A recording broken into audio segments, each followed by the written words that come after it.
All right, welcome to False Advertising, the show that aims to break down our misconceptions about the world. Joining me today is my co-host Donovan. The awkward. So I'm supposed to introduce myself, as oh, shit, always. okay. And Sorry, bro. You started right when I was yawning too. You know how good of an entrance that's gonna be. yeah, Show's perfectly timed. yeah. This week we're doing marketing and our understanding of it and the impacts.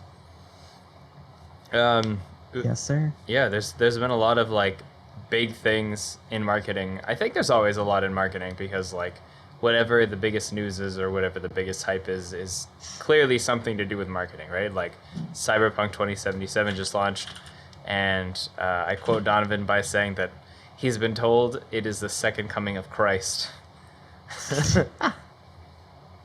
Yeah, honestly. No, I would be like that's just like was what it was expected to be, right? Like a lot of people are saying like this game has just came out and it's supposed to be like this. It's literally like the second coming of Christ. It's just video game Jesus. It's gonna come here. It's gonna cure cancer. It's gonna bring Jesus down. It's gonna come and just change all of gaming for the rest of history. And they never really said they were gonna do that. That's like, true. I don't. I mean, they did announce this game. Unfortunately, like they kind of got bounded by this like 8 years in development thing, where it's like 2012. We had the Cyberpunk trailer, and then they did the Witcher project, and then that ended in like what 2016, 2017, and then realistically, this game was worked on for like 2 or 3 years, maybe. Like somebody had a wet dream about like Cyberpunk, like sitting there like, holy shit, this is gonna be so fucking cool. I'm gonna make a Cyberpunk video game in like 2012, writing the like Deus Ex hype and shit like that. Yeah. And just so much of, I guess that story just got picked up by people, and yeah, here we are. It's a game. It exists. How do you even market to like reach global attention like that? Like, I think the game was already like getting a lot of attention before they did the Keanu Reeves reveal, because the Keanu Reeves reveal was 2019, I believe, right? And they made like most anticipated game of 2018, and then they had a notable mention in 2017, which is wild. Like there were no like big gameplay demos or anything, but people were already super hyped for it, which I think is unreal. Yeah. Just the promise of like Cyberpunk big open world game. It sounded really good on paper. And I mean it is good on paper. Yeah, but, no, for sure. It was Keanu Reeves was a big one that brought in like a much wider audience, I think. Mm-hmm. Next gen consoles happened. The release date for this lined up with all of the hype for, not directly, I don't even know where this came from. I don't actually know if CD Projekt Red did that to themselves, because even just like looking into this, I found it like really difficult to find like the lines between official marketing stuff and the actual like the actual marketing that CD Projekt Red was pushing, and all of the stuff that like people were saying about it, and like all the extrapolation that was happening. So it almost seems like it just hit critical mass and like it just became its own demon at some point. Yeah, kind of. It seems to definitely be one of the things, but I guess we can talk a little bit about the game as it launched. There was the actual launch of just all the bugs, all the stuff, like the fact that on PlayStation on PS4, PS5, whatever, the PlayStation console is like basically unplayable in a lot of cases. Yeah. Just like frame rates and like the single digits in certain combat encounters. Yeah. Restarting the game to get NPCs to load in, shit like that. Like just all kinds of just like stuff where you're like, man, this is. But what I've heard, the game's actually like it's not a bad game. It's like just a Cyberpunk Red Dead. It is very story heavy. I mean, you have Keanu Reeves in there. You got a lot of shit in there that's just good for it. The story is good. I actually heard it was pretty short, all things considered. The main story is actually not that long, considering all the 8 years of hype around it as well. But I mean, that's made up. That's kind of expected. That's kind of par for the course in games like these, because it's usually made up for like all the side quests, alternate endings, all that kind of stuff. Yeah, exactly. Yeah. Yeah, no, for sure. I think the face of like just anything that has a lot of attention is probably going to drop the ball in some way, unless it has a lot of attention because it is so good, you know? Yep. Like there's definitely the kind of things that drop and then everyone hears about it and it goes insane. And that's almost what you want in hindsight. Like, you're gonna make your money if you have a really well marketed product, right? Like, it doesn't matter if it's your team or if the masses just pick it up and it goes well, you're gonna be funded. So for like from the developer side, you want to be ensured that you're gonna make your money back. But also, like, if you kind of are gonna receive that attention anyways, you probably want it to be post launch, because then it's people are happy about the product that came out. Yeah, honestly. The other thing that was like pretty funny is how like I think another reviewer put it like a really good way, where it's basically like this game came along and people's expectations were so blown out of the water. This game could have come along and cured cancer and people still wouldn't have been happy. They'd be like, what do you mean? This game cured cancer, but we still got heart disease and it can't suck me off? Like, there's this game's 0 out of 10. So there's just like, we basically just couldn't, like, people were just not going to be happy. They kind of like fucked themselves a little bit with how how much hype got built around this. Right. And it's just kind of unlucky. Like, they were really stuck. Yeah, for sure. And you know what's wild is, like, whenever you have the hype built before something gets released, developers sometimes get lazy. I'm not going to say that's the case with CD Projekt, but with Kickstarters, definitely that is a huge thing. Like, so many Kickstarters have got like cashed in and just ran away, you know? Yeah. I wonder what that a lot of that, I think people usually that's like attributed to like lack of experience. Is like usually the biggest one, and that's why it's like Kickstarter and like knowing who you're backing is such an important part of those. It's like something in the range of like, I don't even like, what is it? Like 40% of projects like actually succeed and get successful, and then of that 40%, I think something like maybe a third, if that might even be pushing it, but like we'll actually see products delivered to you, or at least so far. That's a little bit dated. I remember like 2018, basically, like of projects that were being funded and like hit that benchmark, like, great, we're greenlit, we got our money, let's do this. Like maybe a third of the people who had like backed things ever actually even saw a product. And I think of a third of that 30%, maybe 10% actually were like happy or got, you know, what they were promised in the Kickstarter. Like, very, very, very few of those were actually able to be like, here's what we're going to do, here's how much money we need, and then actually deliver on it. And there's like this level of like, all right, we're being, sometimes it's like, shit, we can't do this at all, our bad, see you guys, thanks for the money. Sometimes it's like, all right, well, maybe we'll give you like half the game, or like, here's the game minus a bunch of things that we thought we could do. And yeah, that's more and more common. And see, I think the biggest thing about like Kickstarters is when you have like a physical project, like a lot of the board games, I think, get done a lot better because it's very easy to kind of estimate the cost that it's going to take for you to just build a product, you know, approach a factory, have it printed and shipped out. But when you have like a game, it's like, okay, we've been funded for this many years of development. This is what we hope to have at the end of it. At the end of like the 2-year, 3-year cycle where, you know, the Kickstarter's done and they start working on the game, they could be working earnestly and then realize 2-3 years in, like, oh, we were not ready for a project this size. And I think that's kind of the pipe dream that most of the Kickstarters have. Like, Chronicles of Illyria is a really big one. I think they raised like well over, I want to say more than $10 million, and that just kind of went down the drain. And like, they're sitting now with like, oh, we have like a almost done alpha and a whole bunch more that we want to do. It's like, I hate to say it, but when there's a project that a developer takes on and they know that something is not going to be finished, like towards the halfway point, you should probably finish all of the systems that could make a playable game and just drop like a demo. Right? Because at the very least, there's something tangible. And even if you don't have anything else, like if the money runs out and you can't fund the development of it, you know, you could just release that alpha and then maybe monetize like with ads or something in the background and hopefully like get the funding to get back up again. But I think a lot of the times they just like, you build an engine and you're halfway done a combat system, you're halfway done your aesthetics, and you have all your teams working at once. But like, if none of them ever actually finished, you can't do anything with the product. Right? It's like building a plane and then you didn't actually put in any fuel in. I mean, that's Honestly. just like that's my perspective from watching Kickstarters happen over the years. And it's crazy because like some of them just have this really good buzz and then people just get overhyped. And I think that's just kind of where marketing today is in general, right? Uh, like I guess the whole overarching theme today is like marketing, where it came from, where it's going, and I think where it is today is definitely the hype factor, right?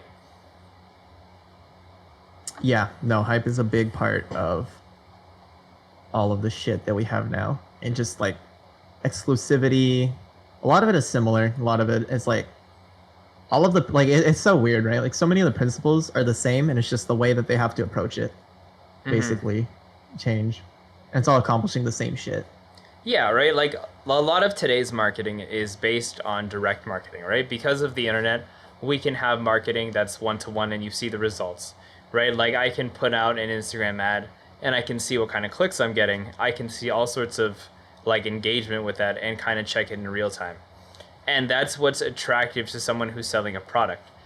Like there's no longer a lot of brand marketing in the same way that like once upon a time, brands were established because they had like they just wanted to be in your peripherals, the way that like movie ads are done, right? Like product placement was a big thing for a long time, and that's why like even if you've never seen a Lamborghini before, you watch an action movie, you were like, oh, that's cool.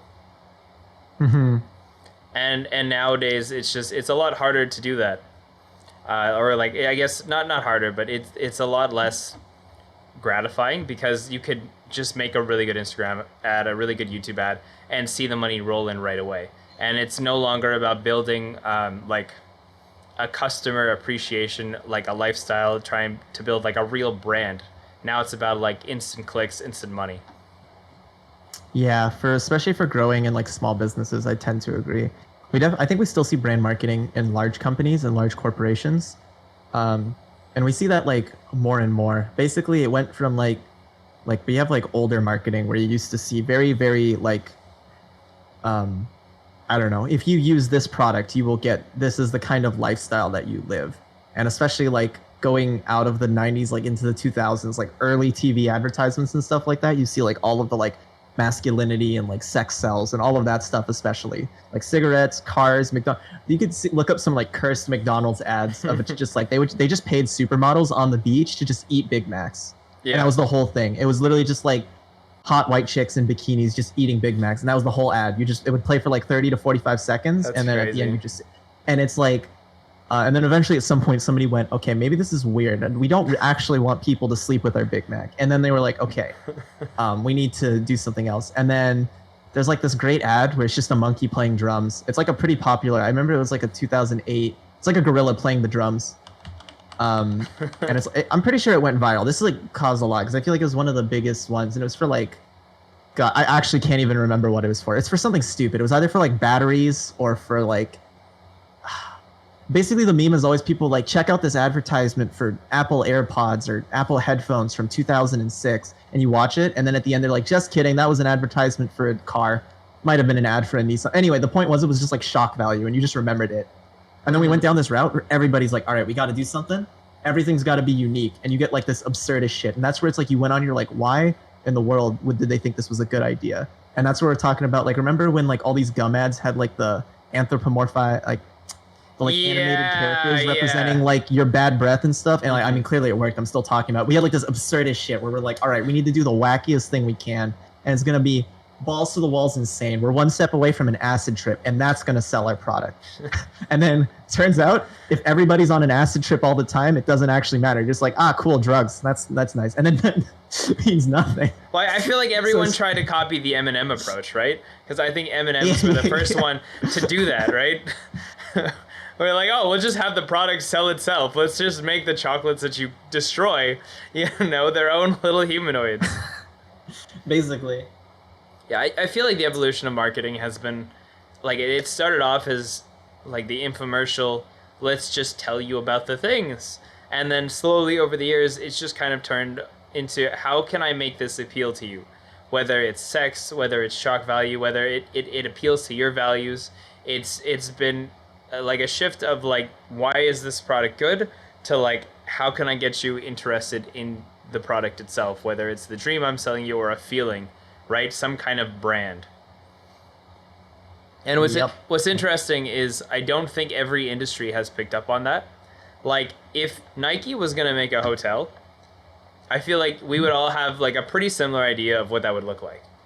But like you can't really point out like a Marriott hotel specifically, right? If I took a bunch of like hotel lobby pictures and they were all like around the same price point of like the $200 a night, I think it would be pretty hard for you to decide which hotel is which. And I think what's going to happen in the future as like everything gets more and more, I guess, like lost in the noise, is you're going to have brands that come into new industries and just try and wipe out everyone else with like their story or their dream that you're selling you. Because like at the end of the day, a brand's power is the fact that you would spend extra dollars for an experience or some kind of trust or something that you buy into. Mm-hmm. And even if you don't know that that's the case, because there's so many ads these days that they don't even look like ads anymore. They just look like relevant to you. Oh yeah, targeted advertising. Right? Like Stuff is. Yeah, it's no longer about demographics, right? Because it's not about who you are as a person. It's now starting to be about what you believe in, right? I heard the term was like psychographics. And because we have like Facebook and Google that has these silos of information on you, now it's, what are your values? And that is what you're being targeted for, which is crazy to think about. Like these companies know so much about you and you've never talked to them before.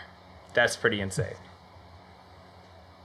Yeah, there's this whole like, I'm sure everybody's probably noticed this shit too. Like especially on Instagram, if you go and like Google something, or if you go and like start searching for something, especially like Amazon, or you just like anything relevant, you will just start seeing Instagram ads that are just instantly tailored. Like within the hour, you're gonna go back through your feed and you're just gonna start seeing like advertisements, whether it's like Wish or whatever. Like maybe you'll start seeing fashion brands. Like this shit happened to me. I was just looking at like pea coats. Mm-hmm. Like I was just looking up like fashion inspo. I was just making like a mood board. Yeah.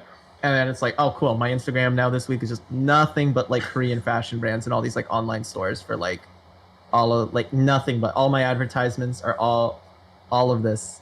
And it's just like, bruh, okay. So clearly they're listening, and it's clearly like advertising is becoming like more targeted. And in like some ways, I'm kind of thankful for it. Like I would be lying if I said I haven't actually like those ads haven't. If I'd be lying if I said those ads didn't catch me at sometimes. I don't know how many times I've actually gone through with a sale on them, but it's definitely got me like clicking on them. It's like, well, shit, I'm interested in this right now. Like, it's not a horrible way to find things.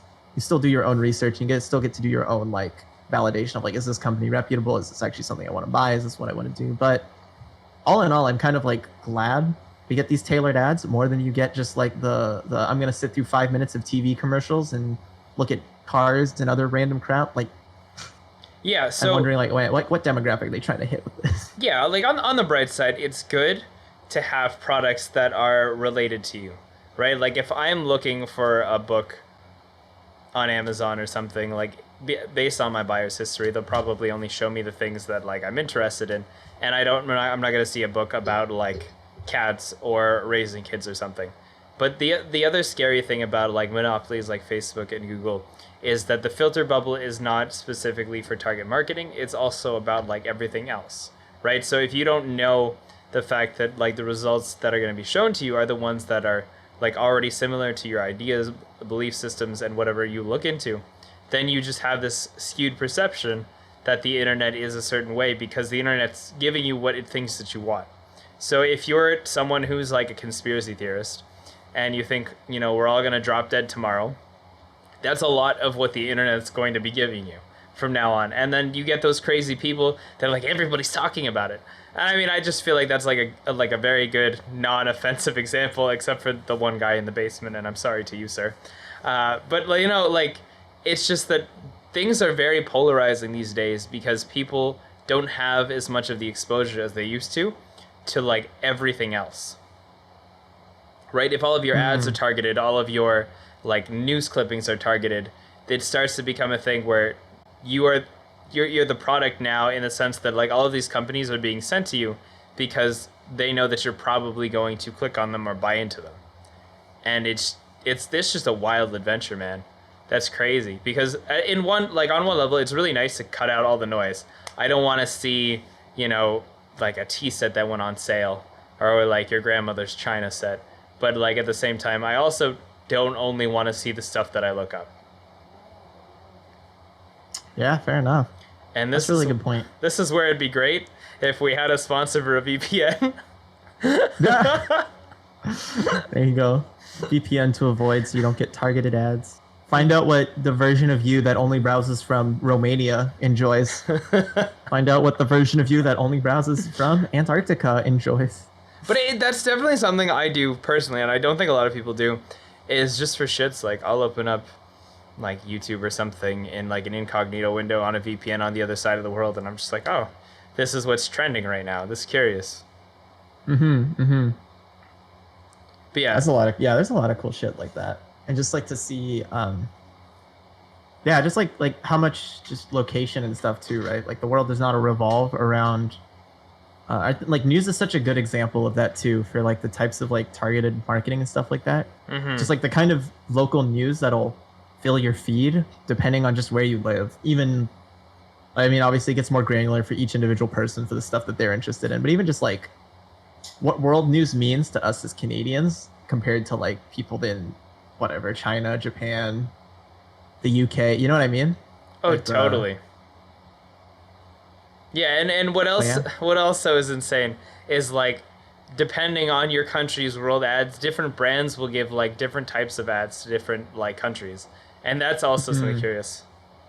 Yo, Azul, yeah, use code Labrie for 15% off your NordVPN. I wish, buddy. I wish. One day. Yeah. Some of this clip it. Yeah. I want to talk about the dream ship though, because that's definitely something we keep kind of dancing around, which is the fact that marketing and brands these days sell you on a dream or a vision, and that's usually what you buy into when you're interested in a brand, right? Like, tell me your thoughts about Tesla. They sell booty shorts now. Yeah, I actually saw that. That's hilarious. That sold out within like a minute too. 5 minutes. I was a little mad, to be honest. I kind of wanted a pair. I'm not gonna lie to you. I kind of did. No, my thoughts on Tesla.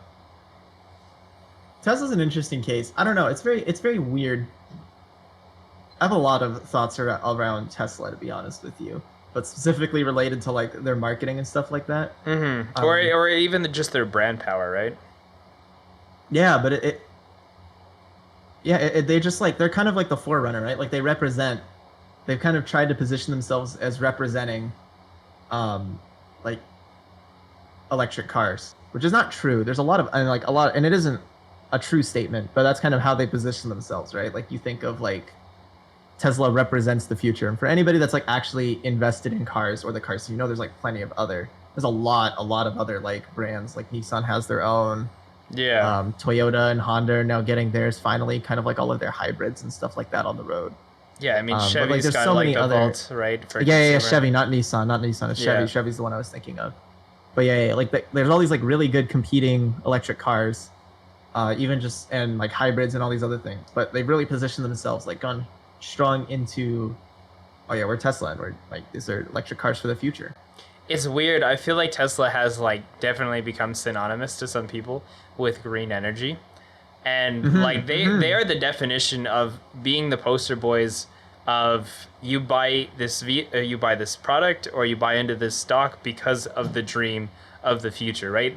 When you buy Tesla stock or you invest in a Tesla product, it's not necessarily for the immediate thing. Now, I'm not saying like their computing in the cars is fantastic. They drive well and they're exceptional vehicles, but like you don't necessarily buy them for that. You buy it because this is what everything's going to become. This is what the future is, right? Like the fact that Tesla stocks are so volatile shows that it's not about the amount of product that's being moved. Because like quite simply for a car company, they don't own a massive amount of the market share.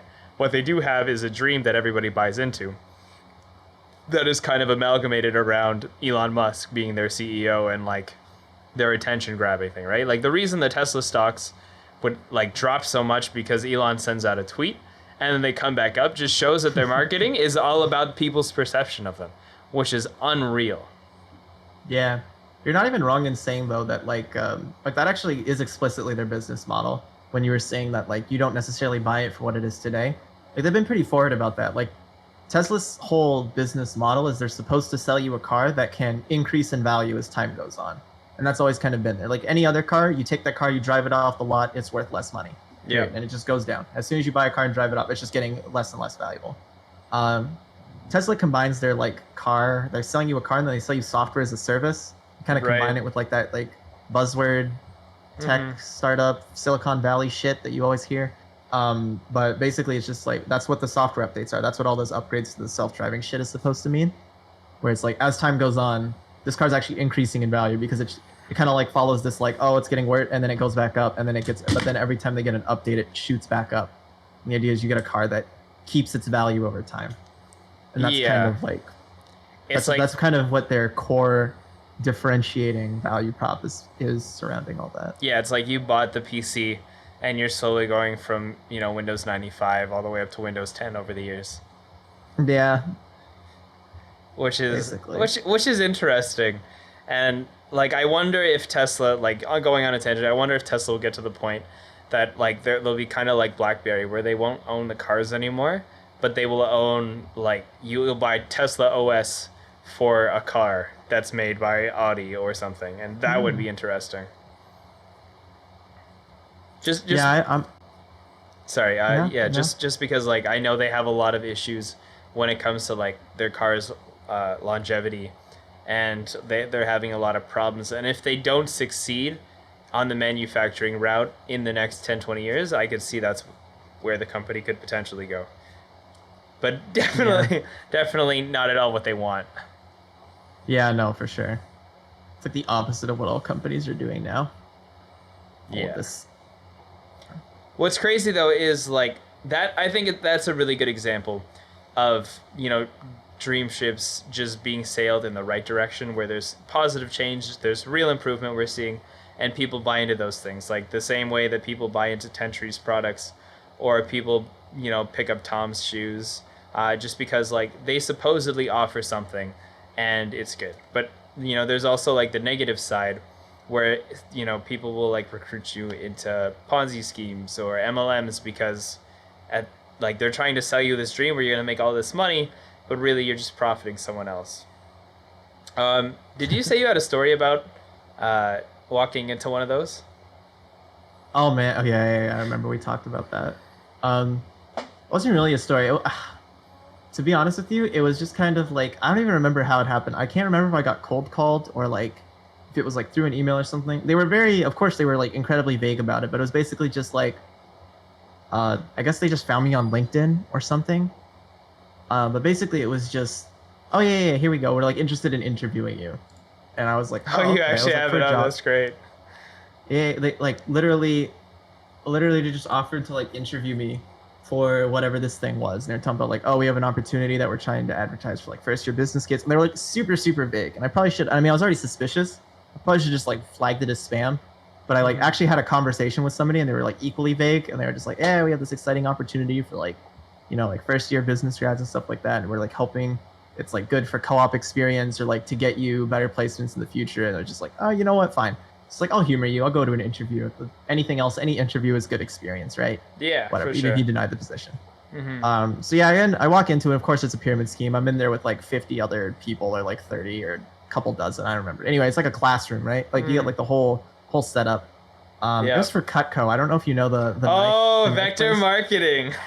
Hell yeah, bro. The people that want to sell you knives, not creepy at all. Like, dude, look how sharp our knives are. We want you to go over to white people's houses and sell them knives. Remember Criminal Minds? No, actually, I mean, don't. That's not what they told me, but that's all I'm thinking about, right? It's like, cool. We're just gonna go into like upper class and random like. Literally selling the murder weapon for your own purge.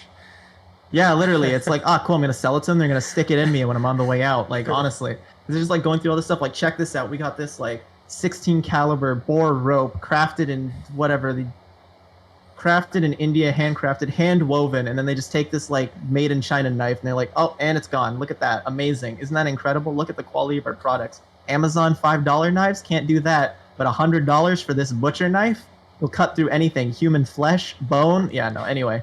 So it just blew my mind how normally these people could talk about kitchen knives and just like look how sharp they are and look how good and like does nobody watch Criminal Minds? There's no CSI Miami people. Like, how is this fine? How is this a conversation we're just gonna completely anyway? So we go through the whole presentation, and then they go through the process of like interviewing people one on one.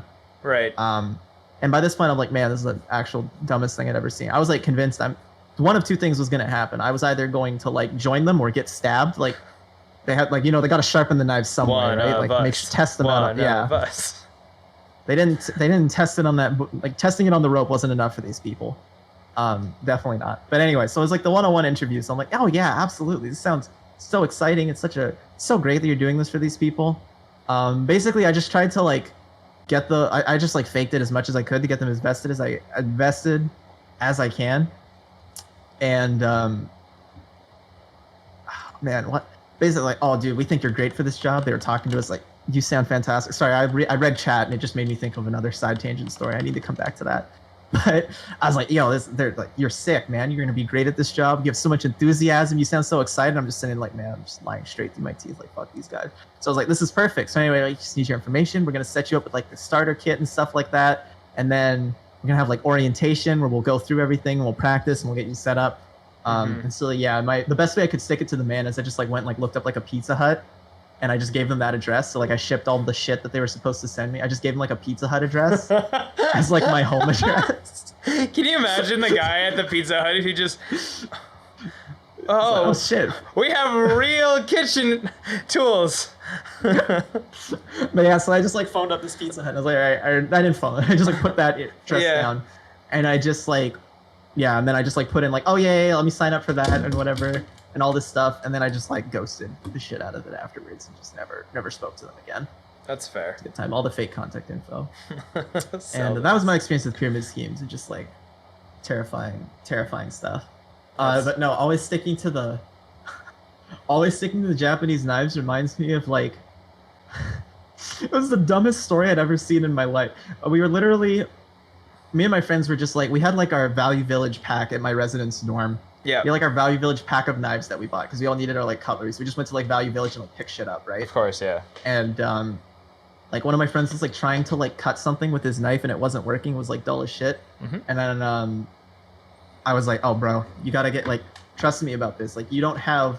And like I did like some like dumb weeaboo shit where I was like, bro, you don't have like I was like brandishing my knife like some kind of katana. You know what I mean? Like doing like the cool anime poses. It was like you haven't like. Your kokoro hasn't aligned with the soul of your blade or like some stupid shit like that. You don't have Japanese craftsmanship and years of training. And it's like I went on like the dumbest tangent of my life, and just the icing on the cake was like on the actual knife, it was like made in Japan. Oh my god. On like the steak knife that I bought from Value Village that I was using. So it was just like a random tangent about Japanese knives. It was just like That's perfect. Funny. The stars aligned for my stupid meme. That's great. No, so I had like a katana, a little mini katana as my steak knife. Yeah, I've definitely like been asked to walk in on like several MLM things, and no one would ever tell me what it was. And I think that's like the number one giveaway that it's like super dodgy, right? Is someone's like, hey, I started a job and we're looking for hiring. Maybe this will be a good opportunity for you. Or like, hey man, could you come to like this information? Like we're doing an open house on my work, and I'm like, yeah, sure, I know you. I'm gonna humor you because like I hope someday in the future, when I start a cult, you'll all come join my religion. And and I think the craziest thing is they always focus on the success stories, right? They talk about this person has made so much money doing this thing that I'm about to tell you about, right? And it's always about how they use their network. I have never once like seen a Ponzi scheme where they talk about the product and the best ways to sell it. What I'm always hearing is, hey, look, if you sell a case to your family, your friends, they start the business with you, like all of a sudden you've got a monopoly on your area, right? And everyone talks about how it'll slowly go up, and I'm just sitting there thinking like what the hell, dude? Like one of these examples I think was I feel like it was like a soda company or some stupid shit. And I sat there and I talked to them. I was like, okay, where do you move your product? Right? And he was so flabbergasted. He was like, well, I sell to individuals. And like, why wouldn't you just sell it at near cost to like a fucking max? right? And if they move the product for you, you just continue to sell to them. And like you just monopolize on like 5 or 6 corner stores, and then you never have to move the product yourself. You make a smaller commission for it, but like then it's just passive income. And they just kind of sat there and was like, well, that's not really what we do. And I mean, if you ever go in and you realize that like they don't care so much about the product, you're realizing that you are the product for them. And I think it's really unfortunate, but a lot of people do buy into that, and they just end up losing a lot of money because they have these dreams. Because James from accounting over there made $400,000 last year doing the same thing, but now that all of your friends and family that know James have bought the thing, they don't want it from you. It's unfortunate. Yeah, it's a load of shit. So yeah, It's like the takeaway here It's is just don't scamming get people. sucked into it, right? Don't be scummy, and try to realize when you're getting sucked into a dream ship. And it's okay. Like, it's totally okay to get sucked into one, because we all have like our own belief system, and we want to push for things and like, support whatever it is, but just kind of figure out when you're being sold on one, and what the implications of that are. yeah. Yeah. Go ahead. The dream ship is such a like big part of marketing now too, because that's basically just what modern marketing boils down to now is like, because we talked about like marketing basically like follows these trends where it's like it's just always changing on how like what's the way that this, because marketing ultimately is just like, we need to make this company money. Mm-hmm. How do we convince these monkey brain consumers, take dollar, throw at our company? And that's what marketing boils down to. What do we do to convince them that this is the place their money should go? Yeah. And that changes like that. It used to be like, all right, tell them why your product is good. Like, shit, everybody's telling them that their product is good. All right, put a monkey playing drums. Oh shit, now everybody's doing weird, wacky stuff. And it's like this kind of like infinite process of like, what do we do to stand out from everyone else?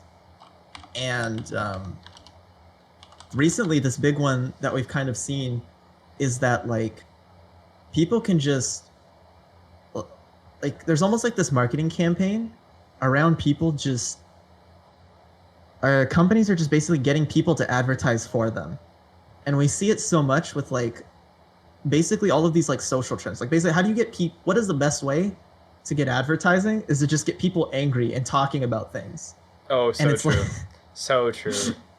and we've seen this like so much now in like a lot of like marketing stuff. Like we've seen it trying to think of like what was one of the Imagine selling a phone without a charging block. Oh, yeah, there you go. Everyone starts talking about it. Free marketing. Right? Like there's that one. Tesla also broke the window. Like, that wasn't on purpose, right? But like they broke the window on the Cybertruck, and the world was talking about the Cybertruck. Yep, there's that one. Gillette had their anti-toxic masculinity campaign. I don't know if you saw that one. No, I have no idea what that is. Oh, no. It was actually pretty tasteful. Like it was for most people on. No, I think it was just generally like pretty tasteful. Like for anybody that was like interested, you can look it up. It's like they call it a short film because it's in cinematic aspect ratio and shit like that. It's just a fucking ad. But anyway, it's like all structured around like it's kind of wholesome. It's just basically a bunch of skits and it's all tied together, and it's basically like it has all kinds of stuff. Like it's about like a dad like breaking up two kids fighting, being like, it's not okay to hit each other. Like you can't just fight when you get angry. Like you like against violence. They even have like this kind of cute thing where they have like their old like really like their old 1980s advertisements, like 1990s advertisements. It's all about like the big muscular man and all like, this is what shaving will get you the hot women. And they kind of like have that like ad burning and like people running through it. Oh, wow. Like and it's like all pitched around. It's actually like a really, really tasteful advertising. And of course it got shit tons of backlash. Like, of course, why wouldn't it? People like, oh, look at this. We're talking about this message is saying, oh, where's their appreciation for men that are doing this right? All this is this is just saying that all men are bad. And it's like completely like, like it just kind of like missed the message. But basically everybody that was on the side of this campaign was like, wow, that was nice. And everybody that wasn't just gets angry and starts complaining about it. There's all kinds of like videos and like people complaining and like this, oh, let's boycott Gillette. Hashtag boycott Gillette. And like the best part about the hashtag boycott Gillette hashtag is that it has Gillette in the name. You got 100,000 people on Twitter all getting this hashtag trending. Gillette gets all, and like, anyway, it's just Wow. No, cycle of that's crazy. but at the same time, it also just makes you realize that there's so many companies that are doing this shit now, where it's like, hey, look at us, we're this cool brand, look how nice we are, we don't do child labor or source our things from third world nations and pay unfair wages to people, don't mind us. And it's all of this just like coming full circle to what do companies need to do to seem like they're on your side, like wow, like selling you the dream, right? Like it's all this marketing that, even though it's talking about like they're raising awareness to this issue, and I think that's great. I think it's really nice that we're actually at a point now where companies feel like it's worth it to raise public awareness and make opinions, just like make their stance known Yep. on these usually taboo topics. But you have to remember that it's all marketing, and the end objective that they wouldn't do it unless they didn't think it would make them. They would only do it if they thought it would make them money. And That's the true. sad truth is like that is the society that we live in, and that's the thing that people kind of just like, you just can't forget that. And it's so much of that, like being sold the dream, being sold this like ideal, and remembering that like you're not being sold shit. You're being sold something that's going to make them money. Right. Yeah. We need to make sure that people separate the product from like the advertisement, the dream, the whole culture itself, because that like at the end of the day, like there's no reason for me to go buy Wendy's over anything else, but like a lot of people are going to talk about Wendy's because their social media manager is a gem and a half. Right, this is it, right? Brands are starting to appeal to people in new ways, where they're starting to become their own kind of like brands have become people, right? They're personified. Like Slim Jim on Instagram is killing it. Why? Because their job is to literally live on Instagram. They comment on everyone's things, right? They make their own meme page, and like I have never had a Slim Jim in my life, and the fact that I know what Slim Jim is and about its like entire culture is insane to me, right? Like it is just everything is, I guess, monetizable now, right? The infinite monetization loop is here. Dude, it's so funny you bring that up because I feel like that's on its way down. I think that marketing scheme is that it's done and over. You think I think so? it's on its way down. I think it's on a decline. Wendy's like pioneered that shit. Like Wendy's and like the Denny's Tumblr like pioneered and got in on the golden age, and now we got like random small, like there was like a meme about it. There's like this like UK brand called like Corn Nuts, and now Corn Nuts is coming on making like stupid ass like hey shoddy memes, and we're like, no, it's dead. They've done it. Like this is it. It's reached too far now. We need to move on. Like, so I think what's gonna end up happening with that is like I think it'll get quieter, but I think what'll happen is there'll just be a meme page that like is on the rise, and then what they'll do is like they'll be bought out by a brand, right? So it'll be like, oh man, yeah, right, in the same way that you see like a lot of your meme pages have been monetized now, where they have ads. It'll just be like like Hood Vids by Slim Jim or something like that. but like that's so cursed. I think that's what's gonna happen though, right? Oh, it's so cursed.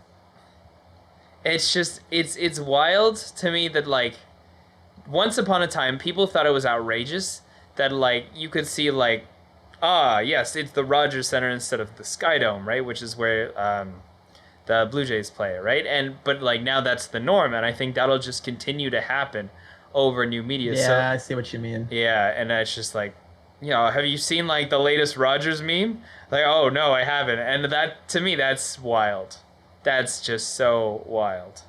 Yeah, you know what? That's actually that's not a bad projection. I hate that future. We'll all just be living in the feed, man.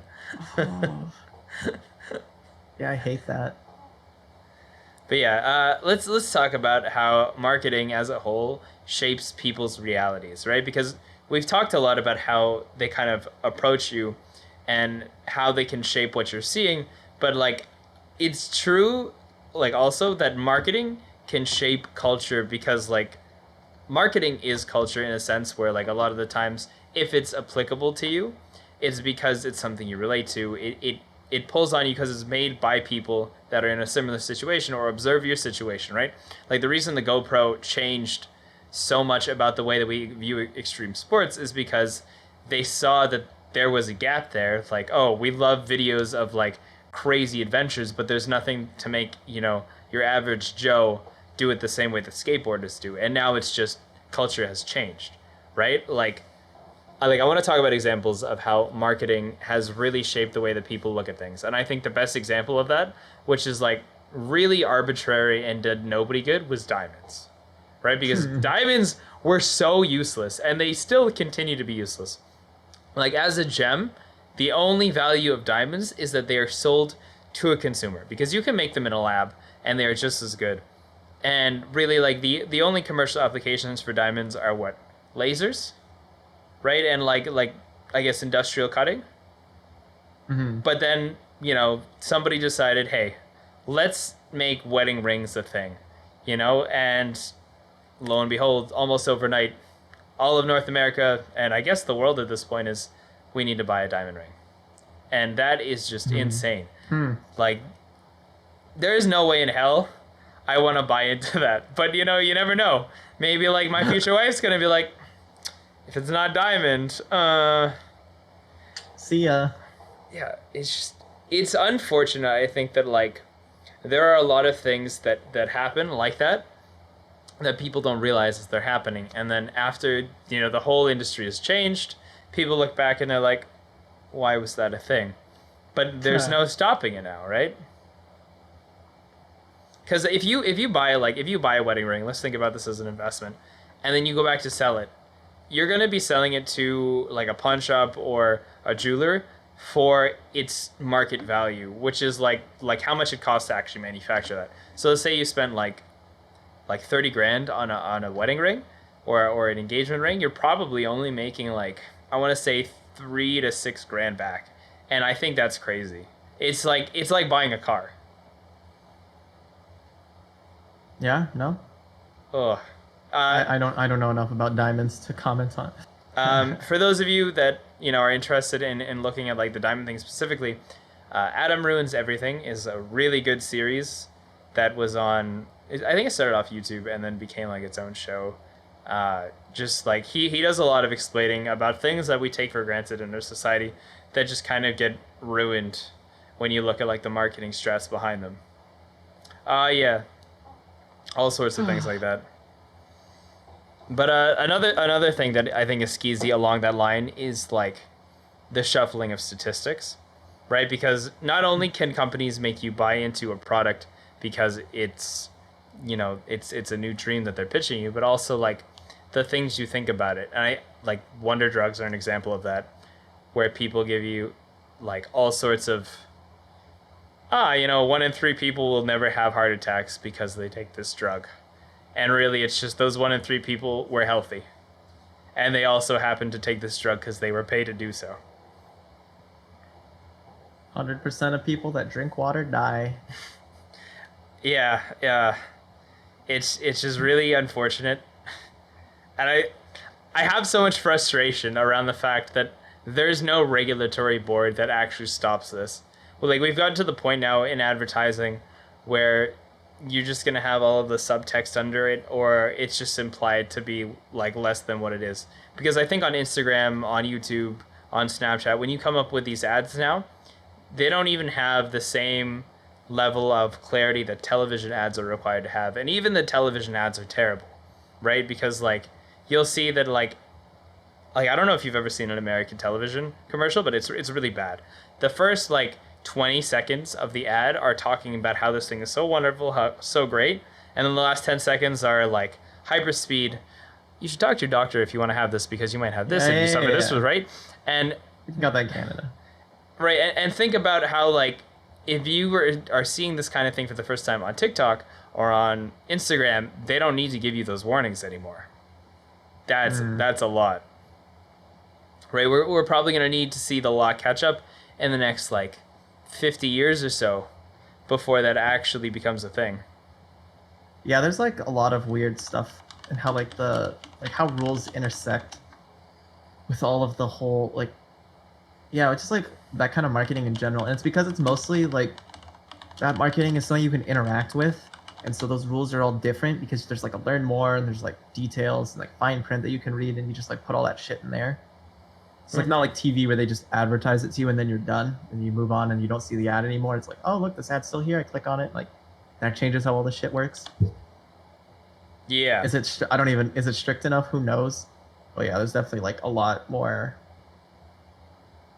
Mm-hmm. There's a lot of just stretched statistics.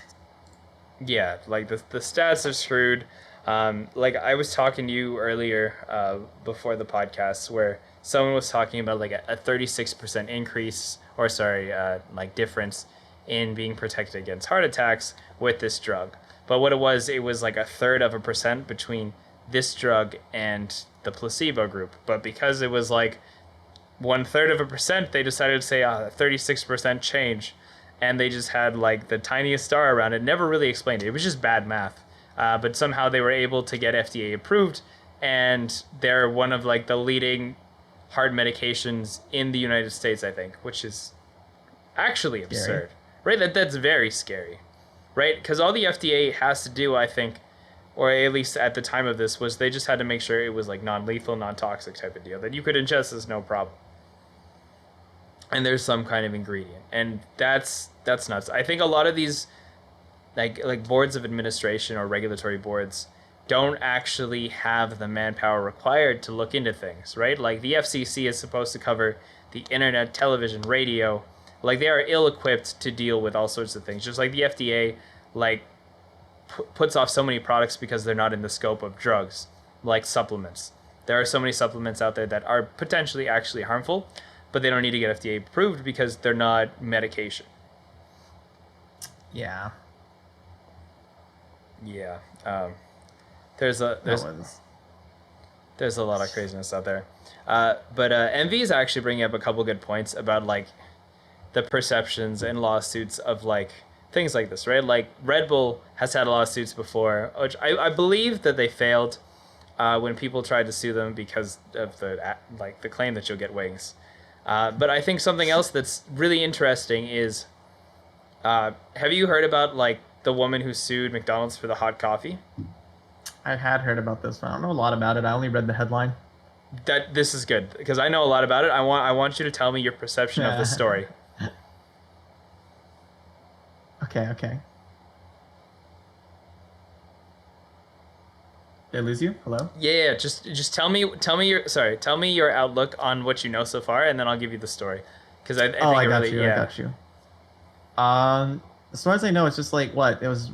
This was the reason they had to put. This is like years ago, right? Like this is an old story about,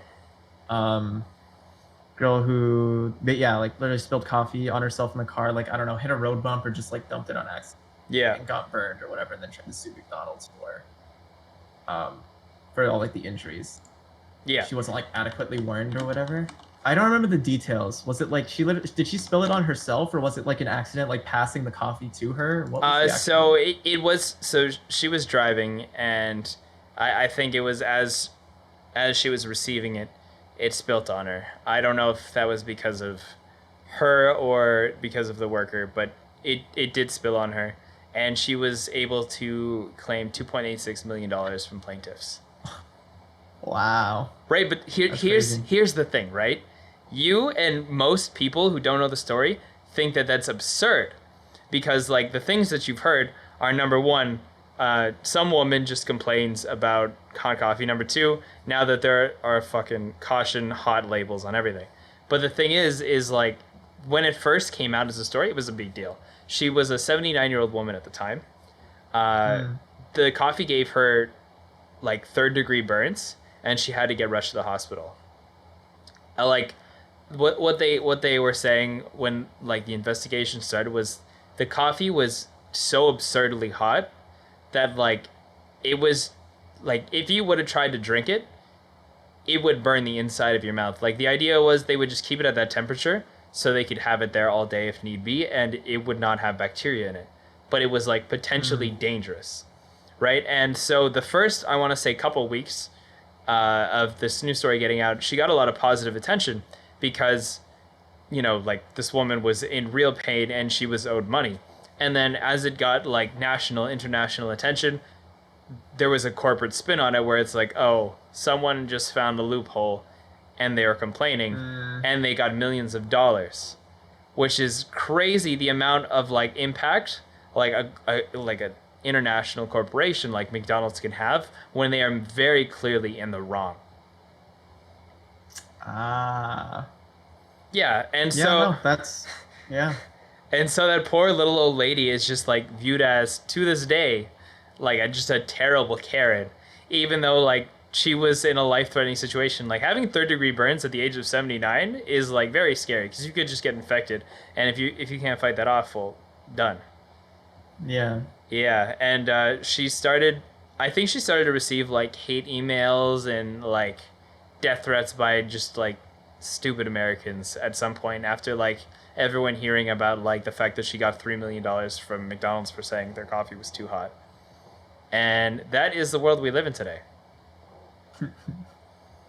But yeah, I guess like to tie that in, it's just that even if you can call a brand out in the that they're in the wrong, um, at the end of the day, they still might have the final spin on the story, which is crazy, right? Like media is very polarizing, and you can almost never escape branding because if their image is stronger than you, you'll win. And as much as I hate cancel culture, it is like the first instance I would say of being able to tear down like an industry. Like I never Yeah. advocate for tearing down of individuals or things like that, but like the only time I've ever see the people versus something huge win is cancel culture, which is too bad because now we're living in this like I guess like sociological landscape where it's like the old west where people just kind of gun each other down if something sticks out, you know? A little bit. A little bit. A lot bit. Yeah. But bringing it back to branding and marketing, because really, like, these are just implications of those things. Um, I want to talk about, or rather, get your input on how brands build hype, continue to like increase capital, and stay in public eye. Because like we've talked about them selling you on a dream, we've talked about the ways that they can interact with you. But I want to ask you what you think about how a brand kind of builds the image and keeps you invested in wanting to continuously consume their products. I think that's where kind of like the existence of brand marketing is still playing a role, and why it's like so hard for like a lot of the like we get a lot of new products that kind of like exist on that shock value factor, and on that just like they get in on like they just kind of get in on you because they just get in on like something. They're able to like do like either something absurdist, or they like catch a trend, or like they come up with something new and they get in there, they kind of ride their wave, and then it's done. And then we have all these brands with like immense staying power, typically like older brands, and that's like your McDonald's, your Apple, all of these like older. And I think it's like so much. I don't think we realize how much of that like just brand advertising that continues to go on, where like no matter what happens, you always see that random advertisement of a family having fun and then a McDonald's logo at the end. Yeah. Like, and just like those continue and continue. And I think that's a big part of what like just staying power and just staying relevant.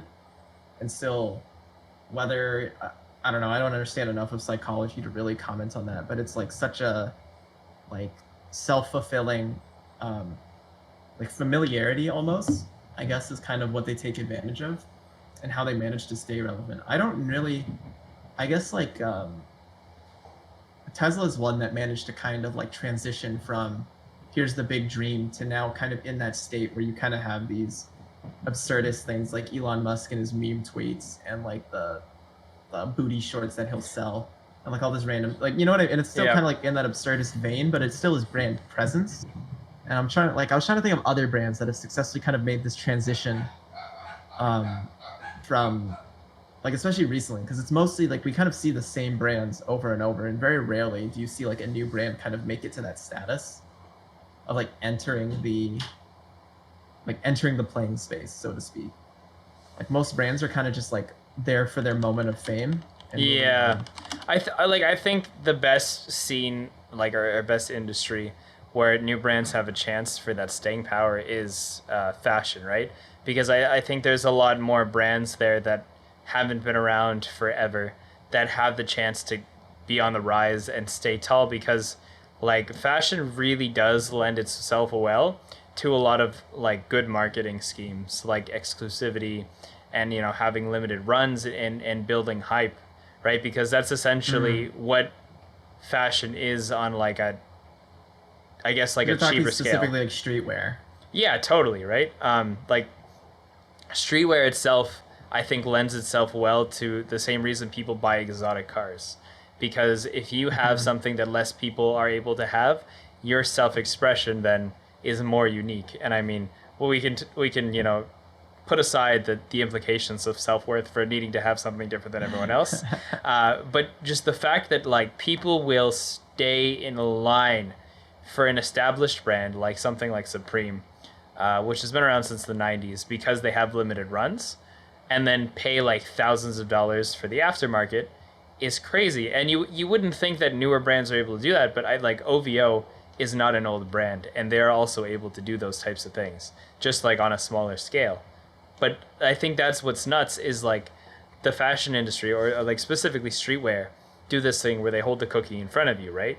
There's only a certain amount, there's only a limited time for you to enact on this, and people bite it. It's literally the same as like gotcha mobile games, where you have a limited time to get like whatever character you want. And Instant gratification. Yeah. what I think is really interesting is like when you look at like the gaming industry and mobile games, right? Like those companies are seen as skeezy because like those characters are still relevant, and why do you need to continue to have this feedback loop where you just throw all your money in? Whereas streetwear, it's like if I'm wearing streetwear from 5 years ago that was exclusive, it kind of doesn't matter. And in some instances, I'll be looked down upon because I'm not riding the current wave, right? Like in another 10 years, maybe I can bring it back because that's like a retro look now. But if you're wearing something from like a year ago, 2 years ago, that's kind of old, like it's your fault for not keeping up. Mm. And it's nuts, man. Like the amount of facets of marketing that just are able to keep you interested because you feel special. Like I think at the end of the day, that's what marketing is, right? Is it gets you to buy something to feel special, whether it's because you have something exclusive, whether it's you trust in a dream, or whether it's I just want this thing because I don't have it yet, and therefore it'll open up doors. They want to make money. Yeah, man. Wants the make the company money. Mm-hmm. Yeah. Streetwear's its own interest, like kind of going tying it even back to what you were talking about with the whole like diamond thing. Like that's all of streetwear. All of streetwear is like perceived value, and it's like such a like frail, fragile thing, right? Where it's like one too many drops or one too many releases, one too many comebacks, and like the whole value falls apart. Yeah. Like Yeah, it's a very it's very fickle too, right? Like the perceived value of like this isn't even streetwear, but like a Burberry patterned flannel like scarf, right?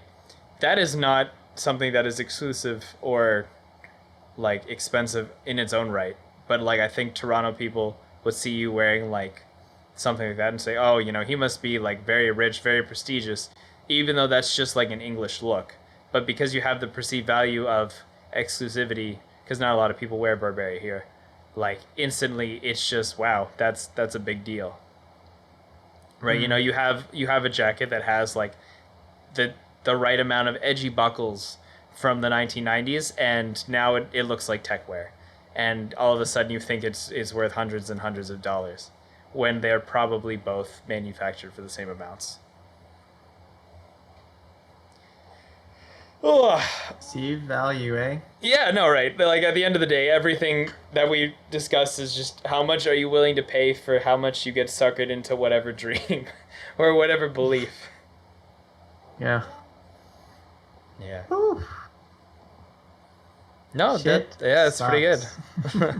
Like I hate to end on a depressing note, but I feel like that's kind of where we're at here, where it's just like be aware of the way that like brands will try and pull you in and attract you to them, right? Because like at the end of the day, the more that you get invested into a brand story, just know that that's your aim. And if you want to go ahead and spend your money on that, that's totally fine. We all splurge here and there, but like also understand that like that is the whole reason it's in front of you is for you to buy it. Yeah. Yeah. Any closing Marketing. thoughts from you, Donnie? Marketing's whack. Shit is Shit is wild. Shit is always changing. They're always just trying to like, yeah. I guess it's just like the reminder, like all corporations, all that marketing, everything that they're doing is always they wouldn't do it if it wasn't to make money. Yeah, for So sure. that shit's Right, gotta like keep that shit. Gotta remember. yeah, at the end of the day, like successful marketing these days is appealing to you because they understand the things that you believe in and they want to bring you towards their business because, it's going to make them money. And hopefully the world goes into the more responsible marketing, which is I like that's kind of how YouTube is in today's direction where it's like how can I solve this problem for you, and whoever does it best usually ends up being the biggest thing. Like Warby Parker is a good example of that, right? There's like ethical in the sense that it solves an issue well, and that's why they're in front of you.